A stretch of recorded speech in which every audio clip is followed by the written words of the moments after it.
Bom, meus amigos, estamos aqui para mais um encontro com o Padre Afonso. Sempre me perguntam, Padre, por que você decidiu a ser padre? Primeiro, a vocação é um chamado. Eu sou filho de um casal muito religioso, o seu Zé Benedito Lobato e a Dona Maria Cidalíria Lobato, lá da cidade de Redenção da Serra, uma família numerosa. Eu sou o 13º filho dessa família e cresci, recebendo estes valores, os valores da fé católica. Todos os domingos íamos à missa, tínhamos a oração do Santo Terço todas as noites. É óbvio que a gente, quando criança, não tinha muita consciência de tudo aquilo que se fazia.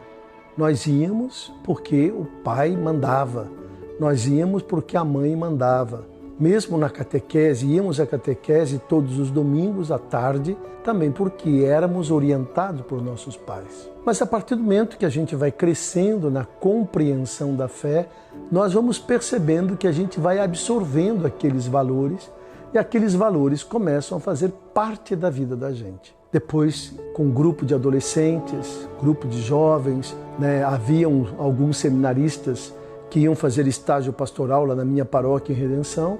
Muitos deles que eu tenho ótimas lembranças, alguns deles se tornaram sacerdotes, outros não, enfim. Mas duas pessoas que marcaram muito a minha infância, a minha adolescência. Na época nós chamávamos o Frater Maurício Leão, hoje Padre Maurício Leão, e o Frater Ângelo Perugini, que depois que terminou teologia, fez um tempo de vivência no Nordeste e depois veio e se engajou na política e faleceu recentemente como prefeito de Hortolândia. Éramos muito amigos e também ele fazia da política um exercício daquele ministério que ele se preparou a vida inteira para exercer.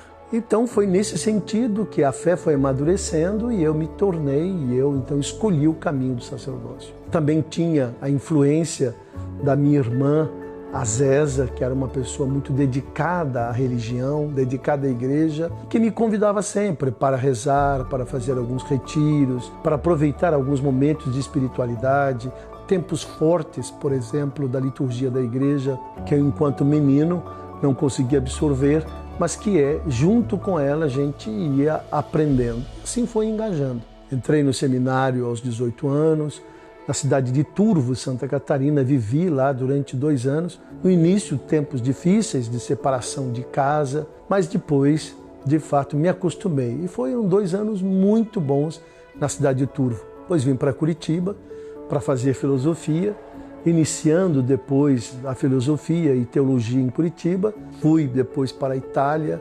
E aí foi amadurecendo. É isso mesmo? Não é isso mesmo? Às vezes a gente olha a pessoa do padre como um super-homem, que não tem sentimentos, que não tem dor, que não tem dúvidas, que não tem incertezas, que não tem fraquezas.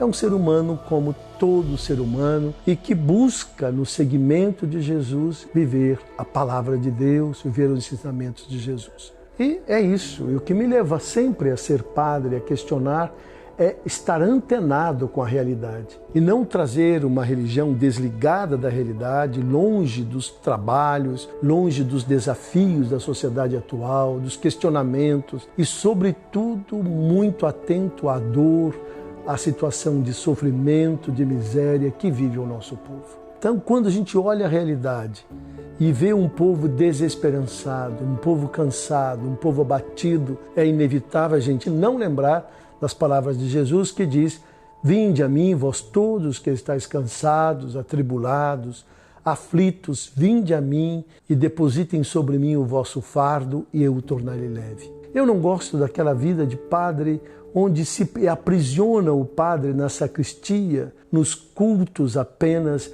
desligados da realidade. Uma coisa é ser igreja, outra coisa é ser no mundo. Não, para mim é uma coisa só. Exercer o ministério é estar antenado às realidades do mundo, trazer tudo e celebrar ali no altar do Senhor, o altar da vida.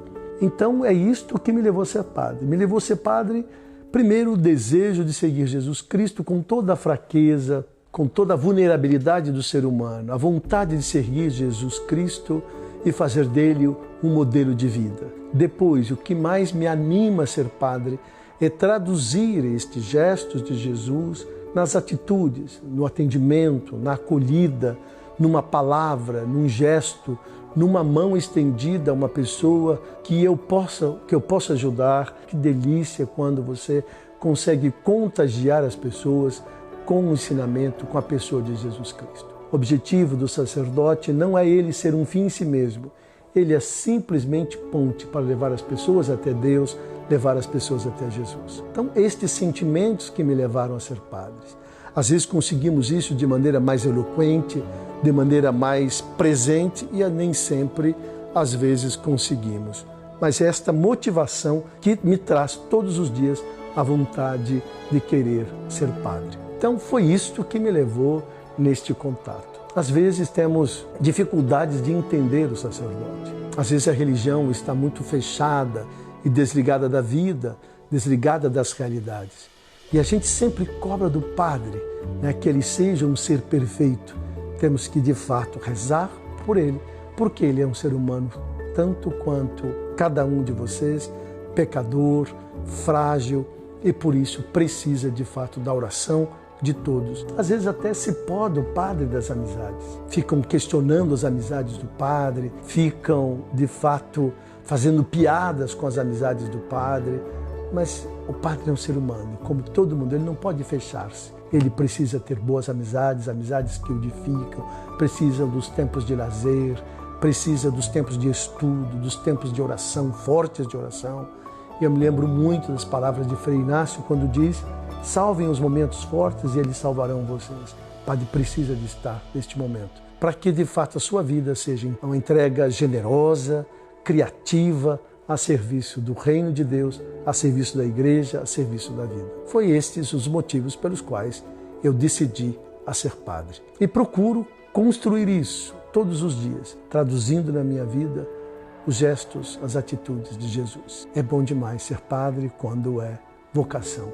Deve ser um peso insuportável quando não se é vocacionado, quando não se assume com amor a vocação a que foi chamado. Um grande abraço a você, até o nosso próximo encontro.